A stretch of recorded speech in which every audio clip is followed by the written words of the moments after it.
My story takes place in a small town located in New South Wales, Australia. In this particular town was the high school I attended, and thus I heard many stories about Aboriginal sites and burial grounds nearby, and of course about the weird things that happen in the bush near those places. The spot this particular incident occurred is located about 5 k's from any suburb, deep in the bush. It is a cave that is sitting on the side of a rocky ridge, about even with the top of the canopy of the trees. The cave is of Aboriginal significance. There are ancient paintings depicting bunyips and other Aboriginal folklore. Local Indigenous elders, they describe the spot as ritual grounds, a place that only the elder men would be allowed to go and perform offerings and obligations to the gods that their tribe worshipped. This happened to 2 of my friends, not me. However, I'll tell the story in my mate's words. We'll call him Drew. I'll be communicating with him to give you the legit story. This is a true story, and I am not using my imagination to write this. I believe every word that my friends say. Both of them have significantly changed since the event. Mate number 2, we'll call him Alex. He has become secluded from all social life, and he started drinking heavily. Mind you, we're all under 25 years old now. It was a cold winter's Thursday. I remember the day because it was a sports day at school, and we had a public holiday the following day. I was psyched for a 3-day weekend. I had no plans yet, although the prospect of drinking and maybe smoking a little something all weekend in the comfort of a friend's house, it seemed the most likely occurrence. So nevertheless, I was excited. During lunchtime, one of my best friends, Alex, ran up to me with his bag loosely over his shoulder. "Hey man, a few of us thought that it might be a good idea to camp out at the old caves in the valley for a night or 2. Take the guitar down for a few brewskis. What do you think?" I wasn't too keen on the idea, as it was cold as shit already. Why would I want to voluntarily go into the wilderness with the risk of freezing to death, all to have a good time? I couldn't imagine how far from a good time it might be. You sure you wouldn't rather just stay at Kyle's place? Grab a beer and have a good smoke? Watch movies? Play pool in the warmth? I replied. "Nah, dude. Kyle's the one who brought up the idea. He's getting a bit stir-crazy sitting at home each afternoon. You know how he is. Getting stoned, playing video games. Sarah and Brooke are excited about the idea as well. Come on, they'll think you're a bitch if you don't come. Heh." Well, there goes my idea of a long weekend. Kyle's house was the only place we could smoke where the parents didn't mind, as long as we kept the stench to a minimum. "Alright, dude. Well, if you've already got a plan, I guess I'm in." I really wish that I could go back and not agree to that plan. That afternoon, Alex texted me to say the girls weren't allowed to come out. Sarah's mum was not too keen on the idea of 2 girls being alone for the weekend with 3 guys, even though we all had a positive relationship with that mother. So it was just me, Alex and Kyle that were about to go out on this mission. That is, until we were packed and ready to go, and Alex receives a call from Kyle stating that he couldn't make it anymore. Some party came up and he absolutely had to go. Well, great. Alex was still keen and I couldn't just bail on him this far into it. So about an hour before dark, both excited about how warm this fire and bourbon was going to be, we set off from my house into the bush on a track we knew very well. At least we thought we knew it very well. After about half an hour, we saw the familiar boulders by the side of a huge, fallen tree. The tree had fallen down in a bad storm about a year beforehand. It was only about another K to the cave. Soon enough, we spotted the tiny little track that veers off the fire trail and onto the side of the ridge. We decided to collect some firewood, with the remaining sunlight we still had, before scaling the ridge towards our selected site. With sticks under both arms, we trudged down the tiny track and out onto the ridge, walking carefully so as not to disturb the loose rocks that could easily make us slip. It was about 100-foot drop to the bottom, and we were very aware that one wrong move can literally cause death. We got to the cave safely, to our relief. I guess remaining sober for this hike was worth it. We started the fire after about 15 minutes of trying, and by then, twilight was well and truly upon us, and a yellow half-moon had hung low in the sky. We cracked open the bottle of bourbon, and Alex poured us both a bourbon and Coke. The Coke still cold from the chill of winter, even after taking it out of the fridge an hour ago.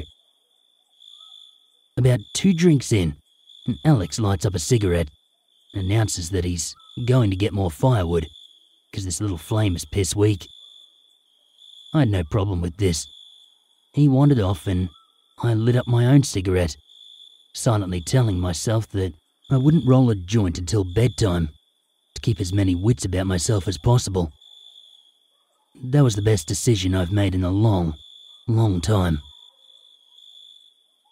After about 15 minutes, Alex comes back, looking slightly wide-eyed, and he asks if I've been hearing noises from down below in the valley. No. Why? Because I heard something walking down there, almost as if it was a person on 2 legs. But I shone the torch down. I saw jack shit, Alex confidently said. Probably just a roo or a dingo. You know how much wildlife's out here, mate. But Alex didn't seem too fazed.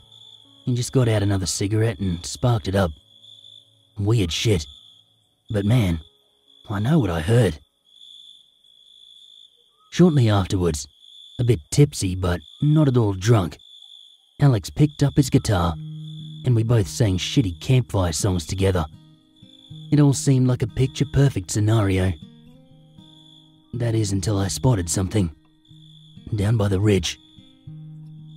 Alex, shit man, stop playing for a second. Look down there. Do you see that?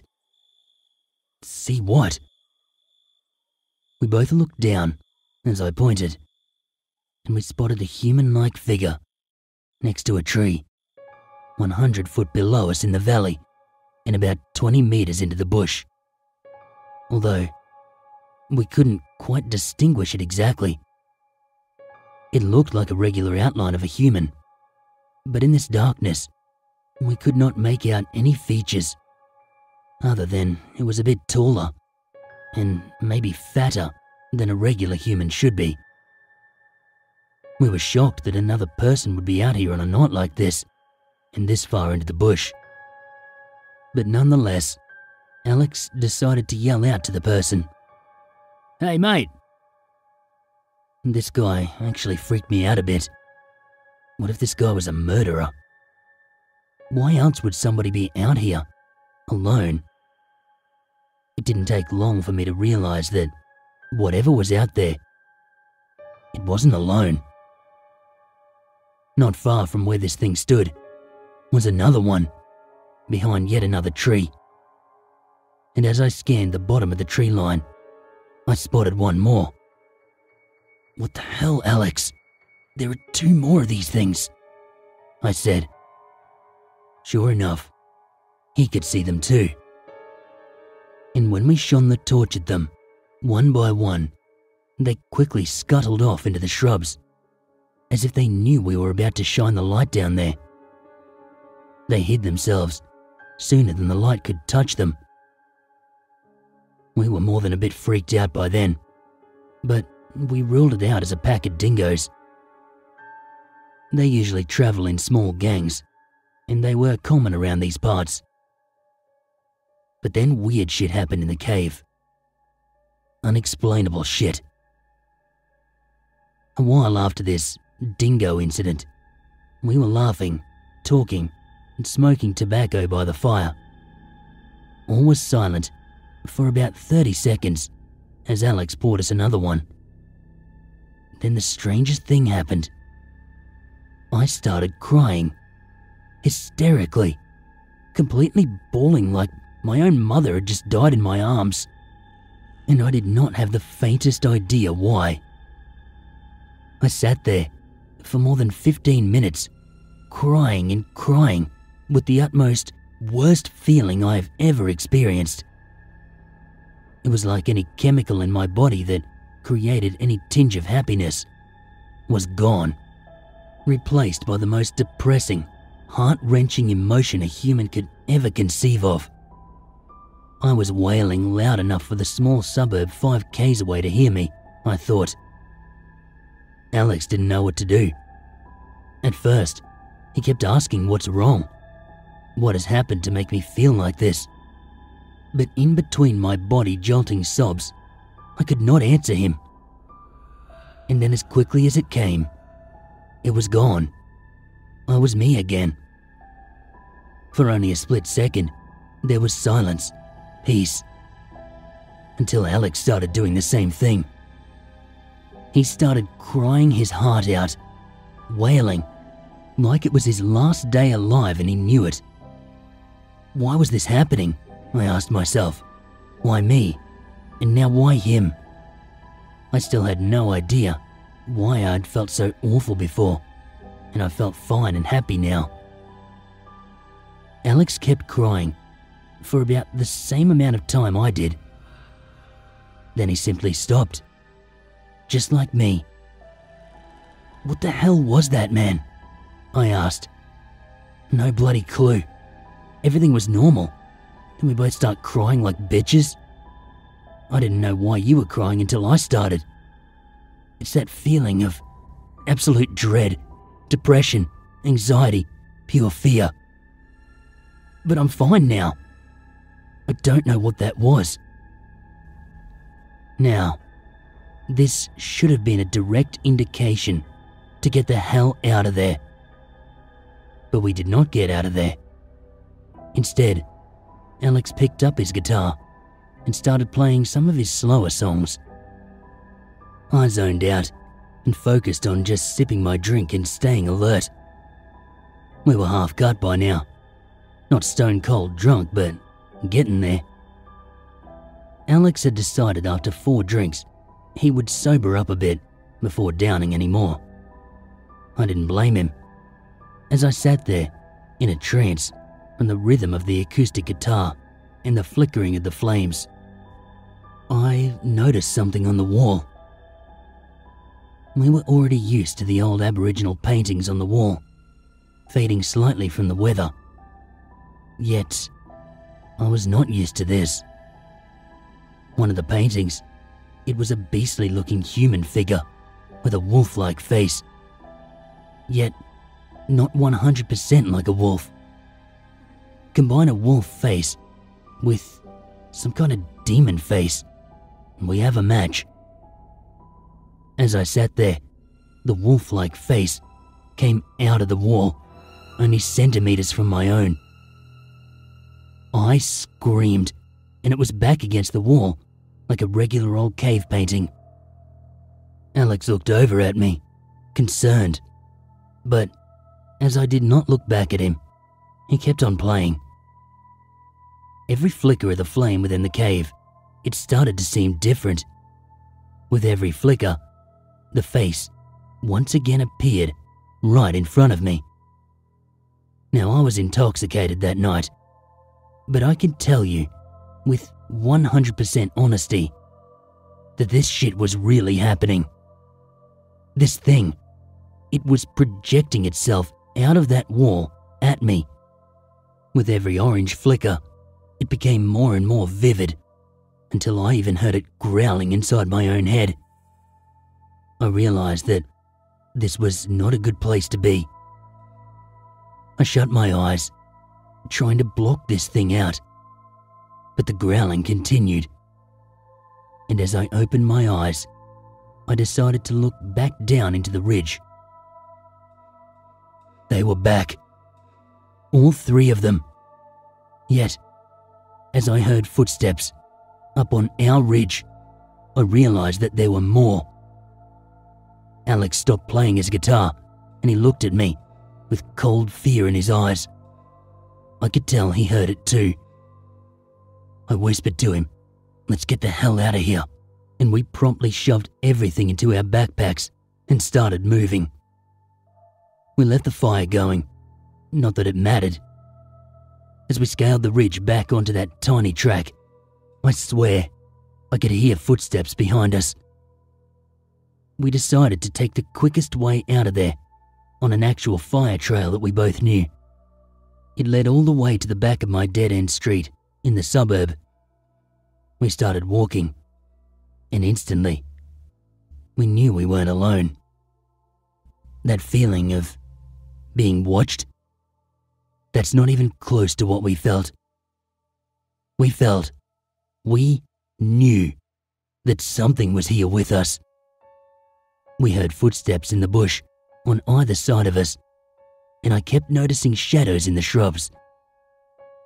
I kept looking back to see something dart off the trail and into the bush.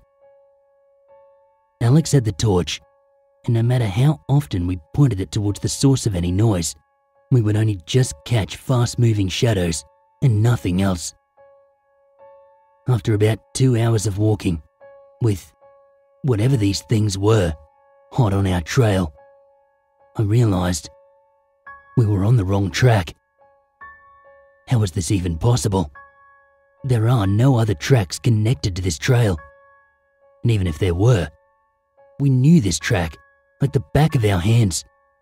We would not have accidentally taken a wrong turn. We kept walking for another few hours. And this is nighttime in the middle of the outback. Not what I want to be doing. During this time, the shadows never once left us. I call them shadows, even though I knew they were not simply shadows, but real life, alive, organic bodies of some sort.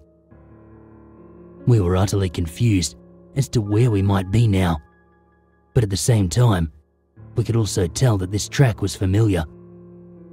We had no idea why, until we stepped out of the bush and onto Alex's street, which was pretty far up from where we were meant to end up. What the hell, dude? We took the wrong track. I was sure that we... Alex cut me off.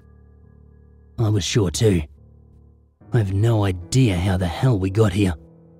We've been walking for bloody hours. It's 4 a.m. That track, it should have had us home by midnight. And at your house. I felt like we were being led astray or walking in circles or something. This was weird. We both knew that something had confused us to make us lose our original track. But it is still impossible to stumble all the way to the track we just got out of. We both decided to leave it. And it already happened, and we were out of there, back in the safety of human community, and only 50 meters away from warm beds. I didn't sleep that night. Alex has a room that's specifically designed as a pool room.